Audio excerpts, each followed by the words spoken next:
वृद्धाश्रम दिल छू लेने वाली कहानी। वृद्धाश्रम के दरवाजे पर ही पिता राम बाबू जी को उतारकर सुंदर चलने लगा तो वृद्ध अशक्त पिता ने कोई शिकायत नहीं की। बस आंसू भरी आंखों और रूंधे गले से हमेशा की तरह सदा खुश रहो बेटा का आशीष जरूर दिया, जिसे सुनने के लिए बेटा सुंदर रुका ही नहीं। तुरंत कार स्टार्ट करके घर वापस आ गया। घर पहुंचकर जैसे ही अंदर आया, मुन्ना लाल अंकल जो पिताजी के दोस्त थे, उनकी आवाज सुनाई दी। अरे भाई राम बाबू, कहाँ हो भाई? लगता है अब तेरा कान भी कमजोर हो गया है, इलाज करवाना पड़ेगा। देख, आज तेरे लिए तेरी मनपसंद रबड़ी लाया हूँ। दांत नहीं है ना? तेरी बहू ने खास तौर पर तेरे लिए भिजवाए हैं, इसलिए आया हूँ। और तू है कि सुन ही नहीं रहा?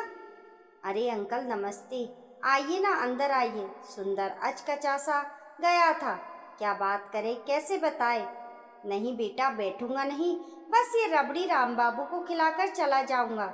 छड़ी के सहारे धीरे धीरे कदम बढ़ाते मुन्ना लाल जी ने सुंदर को देखकर कहा, कहाँ है राम बाबू? दिखाई नहीं दे रहा, ना ही उसकी कोई आवाज सुनाई दे रही है।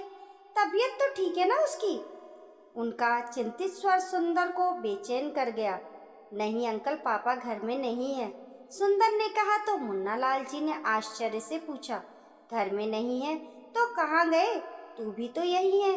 वो अंकल, मैंने वृद्धाश्रम में उनके रहने की व्यवस्था कर दी है, अभी मैं वहीं से आ रहा हूँ।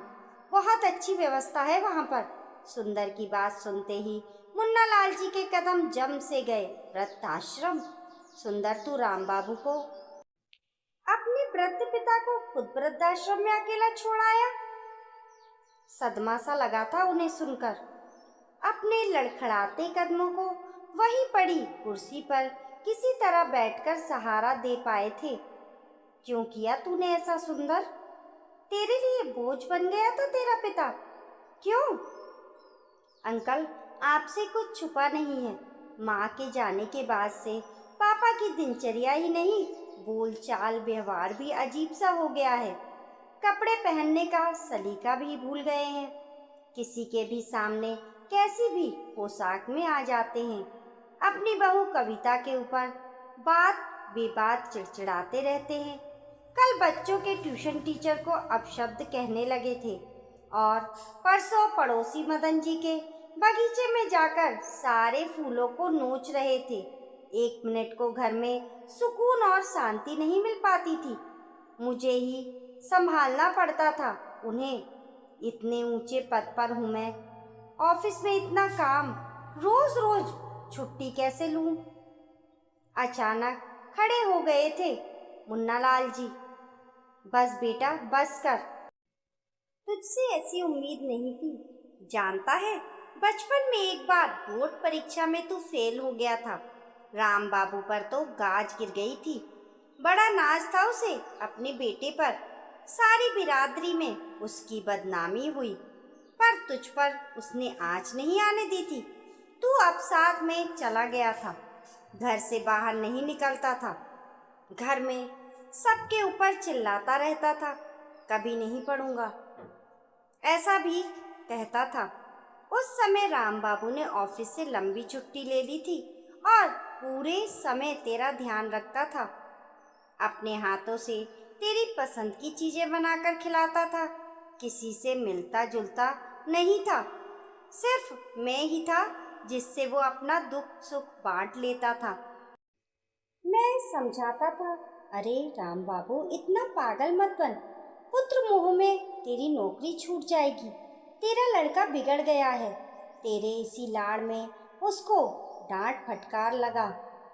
तब वो बहुत विश्वास से कहा करता था, नहीं मुन्ना लाल, मेरा बेटा है, ये कभी गलत राह पर नहीं जा सकता।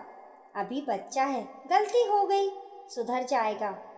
देखना, एक दिन मेरा नाम रोशन करेगा। नौकरी का क्या है, मुझे फिर कोई सी भी मिल जाएगी। पर मेरा बेटा खो गया तो? अभी मेरे बेटे को मेरे स्नेह और ख्याल की ज़रूरत है। दिन रात एक कर दिया था उसने। रात रात भर तेरे बिस्तर के पास बैठा रहता था, कहीं कोई गलत कदम ना उठा ले। उसने तुझे किसी सुधार गृह में भेजने की कल्पना भी नहीं की और उसी की तपस्या त्याग से ही तू आज सफलता के इस मुकाम पर खड़ा है। सोच, अगर उस समय उसने तेरी पढ़ाई छुड़ा दी होती, तुझे उसी रास्ते बिगड़ने के लिए छोड़ दिया होता जैसे तू आज कर रहा है। अरे बेटा, आज तेरे पिता को, मेरे दोस्त को तेरी मेरी सख्त ज़रूरत है। सुंदर की काटो तो खून नहीं वाली स्थिति हो गई थी। अंकल, मुझे माफ़ कर दीजिए। चलिए पापा को वापस घर लेके आते हैं। आप भी आइए, अकेले मेरी हिम्मत नहीं है। वृद्धाश्रम के अंदर राम बाबू सोच नहीं पा रहे थे अब किसके लिए जिएं। तभी राम, ए राम सुनकर लगा स्वप्न देख रहे हैं।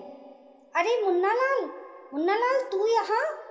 हाँ, और क्या, देख तुझे ढूंढ निकाला। चल राम, घर चल। मुन्ना लाल ने उनका हाथ थामकर कहा। कैसे चलूं मुन्ना लाल, मेरा अब यही घर है। मेरा बेटा खुद मुझे यहाँ छोड़कर गया है।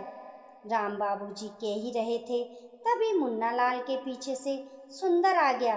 पापा, मुझे माफ़ कर दीजिए, अपने घर चलिए।